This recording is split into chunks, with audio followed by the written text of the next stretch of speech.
Let's speak live to journalist John White, who joins us. Thanks, John. First, we've recently heard from the White House that they could be ready to deploy military in Iraq. That is only, though, they say, once a new inclusive government is formed. Now, how does that stand with President Obama's assurances that there will not be boots on the ground?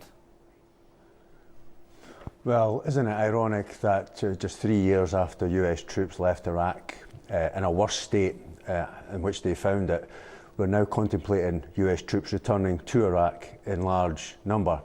Only those who've had their humanity surgically removed could fail to be moved by the plight of these poor people in northern Iraq right now. And as such, any efforts to alleviate their plight in the short term must be welcome. However, the cause of a problem can never be its solution going forward. And this is why Washington's role here must be as part of a coalition and certainly not taking charge of any military action. So I would suggest that they go to the UN. Remember the UN that was supposed to be the arbiter of international law? It seems to be bypassed more and more by the West and its allies. To get a grand coalition, which would have to include Russia, would have to include China, would have to include Iran, we have to include all the state actors in the region who have a role to play, and we really have to look at the reorientation of Western foreign policy in the Middle East that has to take place, because right now we have a situation where the West is opposing ISIS rebels in northern Iraq, and rightly so, but has been tacitly or implicitly supporting them in Syria. It's madness. Yeah, I'd just like to pick up on that, John, because the Free Syrian Army, as part of the Syrian opposition, they've pledged their allegiance to the Islamic State. Now, this Syrian opposition, it's a force that was long supported, nurtured, you might say, by the US. So do we not see a situation now where the US are actually having to turn their sights on a force that they were actually rearing for quite a long period? Oh, absolutely. I mean, the entire focus of US/Western foreign policy in the region has been to isolate Syria, isolate Iran and bolster Israel. And that's now blown back in their faces.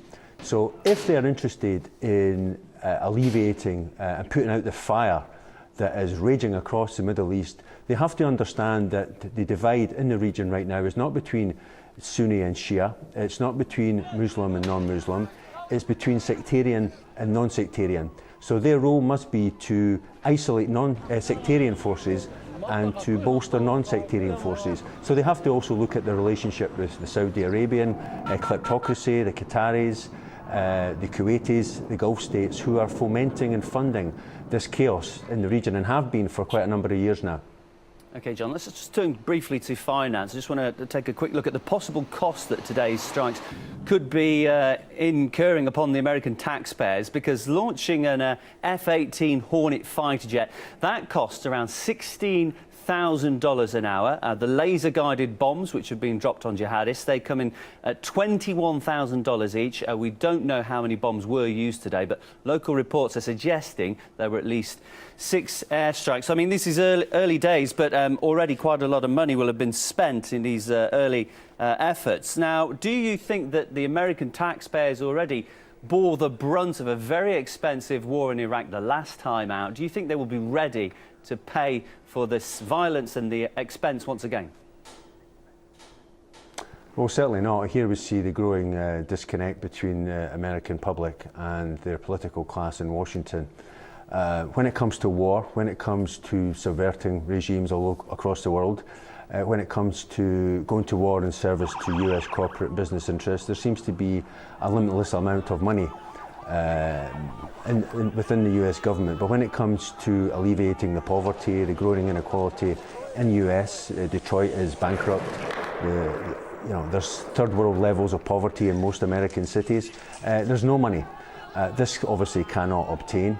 And so I don't think that the Obama administration has much weight and carries much credibility with regard to putting boots on the ground or engaging in a sustained military effort in the region, or anywhere else for that matter.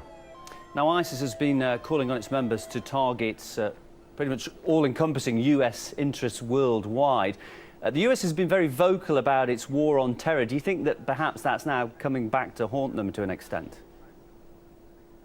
Oh, it clearly is. Since 9/11, the path taken, certainly by the George W. Bush administration, has been an absolute disaster for the US, for the West, but certainly for millions of people in the Middle East who are suffering the depredations of the chaos that's been sown. And so, as I said earlier, there has to be a major reorientation in Western foreign policy towards the region. This short-termist idea that you can play with fire, that you can grab a tiger by the tail, that you can support rebels and fanatics, and then hopefully it'll go away, is clearly unravelling before our eyes.